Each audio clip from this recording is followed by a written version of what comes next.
Martins, professor de língua portuguesa aqui do LAC Concursos, o maior site de videoaulas do Brasil, quiçá das Américas, provavelmente do mundo. Então se liga só, hoje o assunto é muito importante, é coesão textual. E para estudar coesão textual, meu parceiro, você tem de ter toda a atenção do mundo, até porque as bancas cobram demasiadamente este assunto. E não é um assunto importante só para a prova objetiva, é um assunto importante, por exemplo, para a produção textual, porque redação e interpretação nada mais são do que a mesma coisa. Essa é a verdade. O que você estuda para interpretar um texto, você estuda para produzir um texto. Redação é uma interpretação ao contrário. Agora, quando a gente pensa em coesão, a gente normalmente, depois a gente vai trabalhar isso daqui, mas a gente tem basicamente a coesão referencial e a coesão sequencial. Para que serve isso? A coesão referencial, ela tem o intuito de evitar a repetição de um termo dentro do texto. Essa é a verdade. Porque quando a gente está falando na oralidade, a gente pode várias vezes repetir o mesmo termo e ninguém estranha. Agora, quando a gente está escrevendo e repete várias vezes o mesmo termo, a gente demonstra pobreza de vocabulário. Então, o pronome é o elemento primordial para evitar a repetição desse substantivo. Afinal de contas, a gente repete muito substantivo e o pronome ele trabalha em prol do nome, ou seja, em prol do substantivo.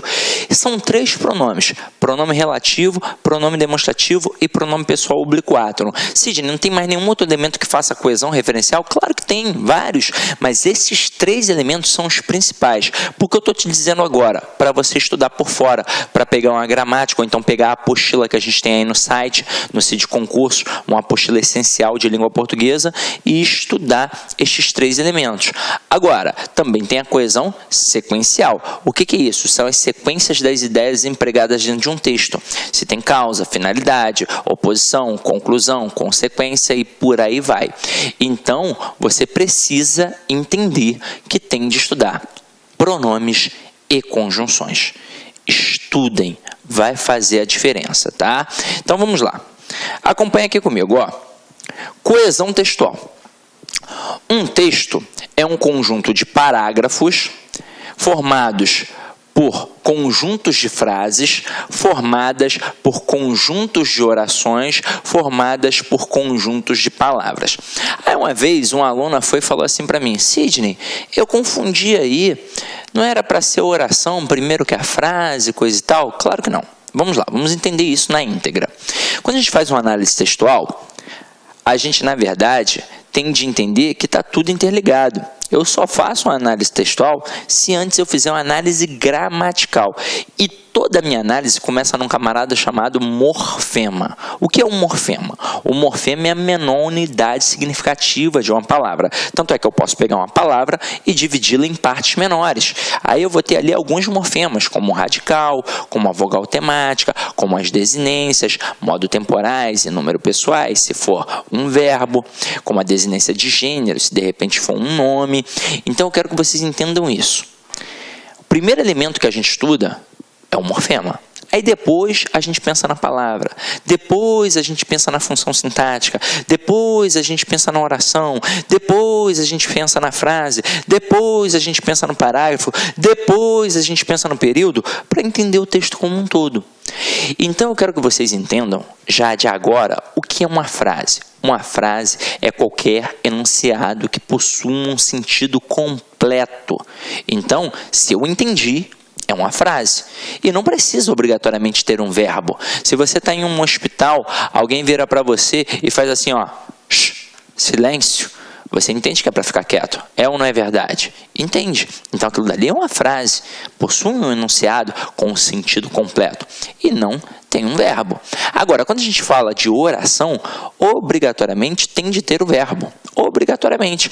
Só que nem sempre a oração pode ser considerada uma frase. Pega, por exemplo, a oração subordinada. Eu tenho, quando falo de oração subordinada, uma relação de hierarquia. Aí eu tenho uma oração principal aqui em cima e uma oração subordinada aqui embaixo, dependendo da principal para poder fazer sentido. Ou seja, esta oração subordinada jamais vai ser considerada uma frase, porque ela não tem sentido completo. Ela depende da oração principal para poder o quê? Fazer um sentido completo para o leitor. Então é por isso que a frase está num patamar acima da oração, ok? Agora, a conexão entre essas partes de um texto formam a coesão textual. Aí é claro que aqui a gente vai se ater ao texto escrito, porque se a gente parar para pensar em texto, tudo é texto. Texto é tudo aquilo que a gente analisa. Eu sou um texto, você é um texto, o mundo é um texto. E a gente interpreta o tempo todo. Agora, quando a gente pensa no texto escrito, a gente tem elementos que vão fazer uma conexão. Não precisa ser só uma conexão de referência, pode ser uma conexão de ideias, como eu falei aqui para vocês. A gente vai ligar estes elementos através de elementos coesivos referenciais, com o intuito de evitar repetição, e também vai ligar esses elementos com uma coesão sequencial para ter uma progressão de ideias, para que aquele texto faça prioritariamente um sentido. E a gente vai começar a entender o que é coesão e coerência, tá? Agora, acompanha aqui comigo. A palavra texto vem do latim testum, que indicava tecido, que significa tecido. Assim, a coesão constitui as conexões entre os fios do tecido ou entre as informações, de modo a garantir que o texto pareça um conjunto harmônico. Detalhe: quando a gente pensa em texto, como nos foi apresentado, é exatamente isso, tá? Não é o joguinho da velha, não, é o tecido. Se você olhar mais de perto a minha blusa ou qualquer tecido, você vai perceber que são entrelaçados fios, linhas, para formar mais ou menos isso daqui. Aí é óbvio que é um conjunto harmônico. Só que cada texto tem o quê? Tem as suas entrelinhas, que na verdade são as inferências que a gente vai fazer em relação àquilo dali, só que depende do quê? Depende do nosso conhecimento de mundo.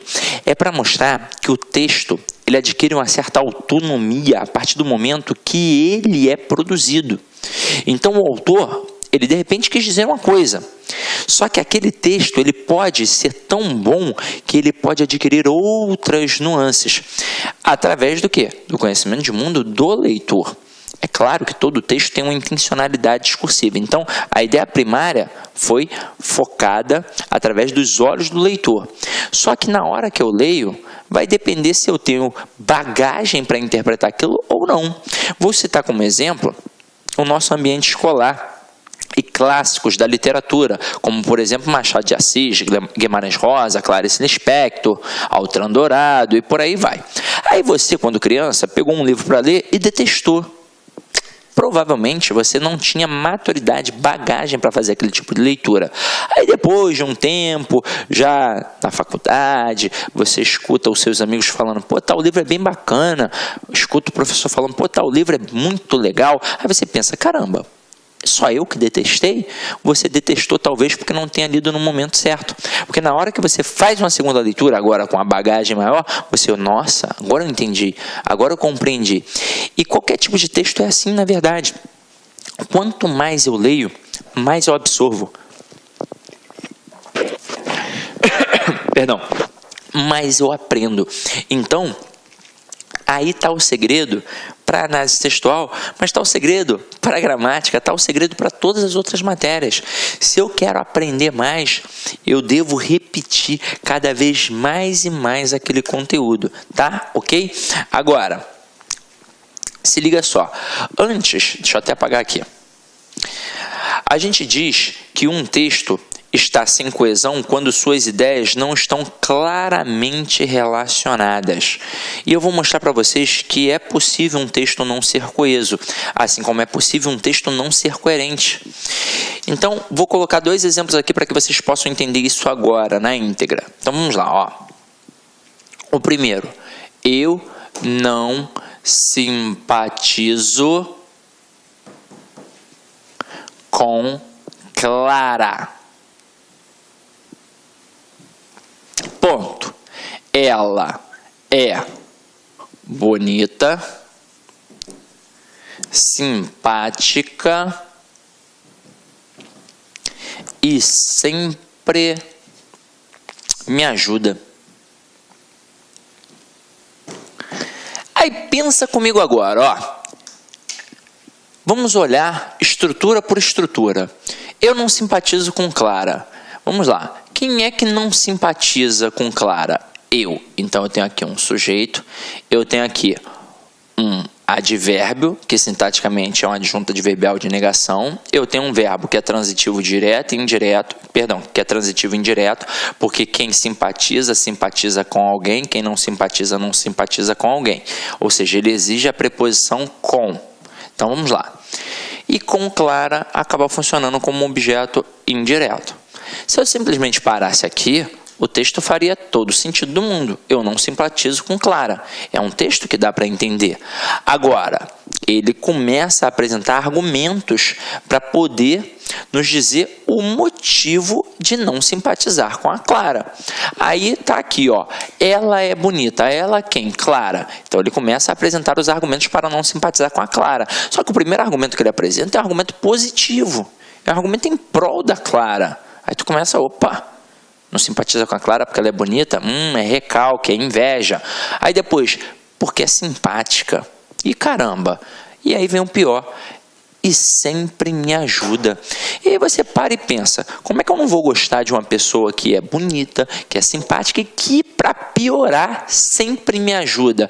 Caramba, ela só tem aspectos positivos, então é óbvio que eu só posso gostar dela. É óbvio que eu tenho de simpatizar com ela. Então o texto, ele é coeso, beleza. Mas ele é o quê? Incoerente. Então, quando a gente pensa em coesão e coerência, coesão é a estrutura do texto, coerência é o sentido do texto. Pensando numa escala de importância, a coerência acaba sendo mais importante que a coesão, porque tem de se fazer entendido, essa é a verdade. Agora, é óbvio que a coesão trabalha em prol da coerência. Então, quanto mais coeso um texto, a possibilidade desse texto ser coerente é muito maior. Mas é óbvio que a gente pode cometer equívocos. E é por isso que na hora da interpretação eu tenho que tomar todo o cuidado do mundo. Assim como na hora de produzir um texto também. Então coesão e coerência caminham juntas. Mas tem que tomar cuidado. Coesão é a estrutura e a coerência é o sentido. Agora, eu poderia colocar um texto assim, ó. Brisa suave, ponto. Coqueiros, ponto. Vamos lá. Areia, ponto. Mar, ponto. Se vocês repararem, não há elementos de coesão, nem de referência, nem de sequência de ideias. Os elementos estão isolados. São estruturas nominais apenas. Nem dá para analisar sintaticamente. Essa é uma verdade. Agora, se não dá para concatenar através das estruturas, este texto é um texto não coeso. Ele não está coeso. Agora, pensa comigo. Será que essas palavras se aproximam semanticamente? Se aproximam. Elas fazem parte de um mesmo campo semântico. Porque elas fazem com que você e eu pensemos em quê? Numa palavra maior. A gente pensa em praia.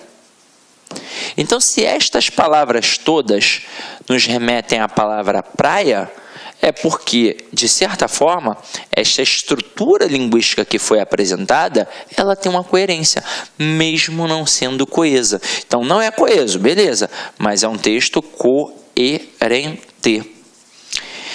E então, a gente vai entender por que a coerência está num campo maior. Eu poderia criar um slogan, criar uma propaganda, um outdoor para botar na rua e escrever apenas brisa suave, coqueiros, areia e mar. Você não iria entender que eu estava fazendo uma referência, uma alusão a uma praia, a um ambiente de praia? Claro que iria entender. E eu sequer precisei da coesão ali. Então, a gente vai agora cair para dentro de exemplos para poder perceber como é que a gente trabalha a coesão, tanto a referencial quanto a coesão sequencial, tá? Então acompanha aqui comigo, ó.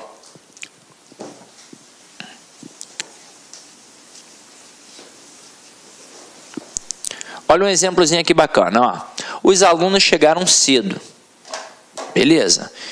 Então eu tenho aqui os alunos que funcionam como sujeito, um verbo que é intransitivo e o cedo, que é um adjunto adverbial de tempo.